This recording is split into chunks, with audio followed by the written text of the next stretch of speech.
Words of Yukon Health Disparities Institute, midlife isn't a crisis, it's a celebration. And on Saturday, there will be a community event to educate on the matter. Joining me in Studio 61 this morning are the director of the Health Disparities Institute, Linda Sprague Martinez, and Trisha Pitter, who is the director of community learning, engagement, and instructional design at the Health Disparities Institute. Good morning, ladies. Good morning. I'm so excited to chat about this Power of the Pause event. This will be beneficial to so many people in our area. So first up, Trisha, I want to ask you, what was the inspiration behind crafting this as a celebration rather than just an educational workshop?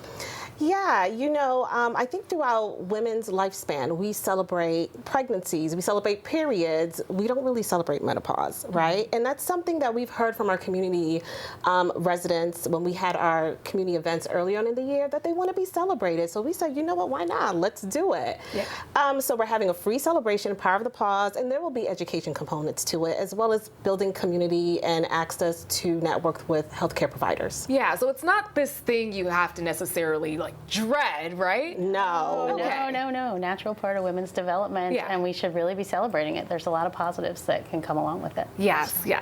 All right, now, Linda, what makes HDI's approach to health equity and specifically menopause a little different from other initiatives that people may be familiar with? Great. So, great question. HDI, one of the things that makes us different overall is that we do research, education, and policy advocacy, but we do it in response to community priorities. So we do community partnerships, we have community collaborations, we hear from residents, and then we design based on that. And we also bring in residents to co-design with us. And so that way we can make sure whatever we're developing, whether it's a research study or a health education initiative like the Power of the Pause celebration, we know that it's going to reflect the priorities of our communities. So that's what makes us a little different. It's not just top down, it's really thinking about how can we do things that reflect people's priorities. Yes, and you were tapped in with the community. Exactly. Exactly. And that's how the whole Menopause Equity Initiative came about. It was through hearing from our community partners, like, hey, we're not getting the information we need about menopause.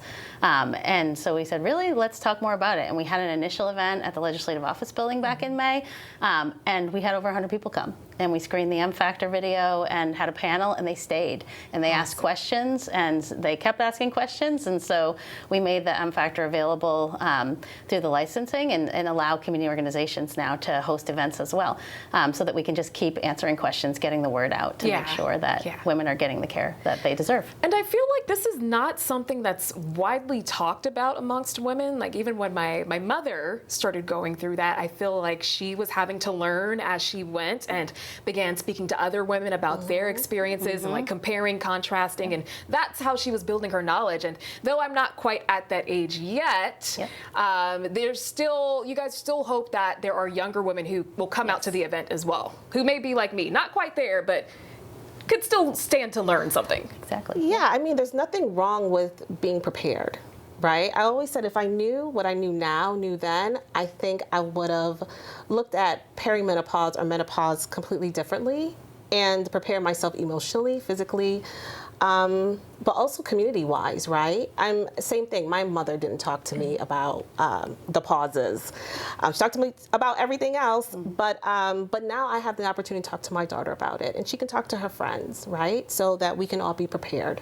Yeah, and kind of get rid of some of that shame or stigma associated around it. Because there shouldn't be any shame or stigma. And ideally, in a perfect world, we'd be having conversations with our providers in our 20s and 30s to know what's next, right? After pregnancy, because not everyone chooses to go through pregnancy, but if that's where I'm at in my 20s or 30s, and then what's next for me? And when I'm 40, I don't want to wait until I'm 53, 53 to hear about menopause. I wanted to know about it earlier so I could prepare. And I could have conversations with my partner, I could have conversations with my family to know what's going on with my body. All right, thank you guys so much for being here. We do have to head out, but really quickly, can you share the details about this weekend's event? Yes, October 25th, Power of the Pause. It's a free event from 11 a.m. to 3 p.m. It's going to be at the Mandel JCC, 335 Bloomfield Avenue in West Hartford. Please come. DJ Q Boogie's going to be out there. She's going to be spinning the tunes. So we're really excited to see you all there, and we can't wait. We hope we'll see you there too, Symphony. Thank you for extending the invitation. Absolutely. I hope you guys have a great turnout. Yes, thank you.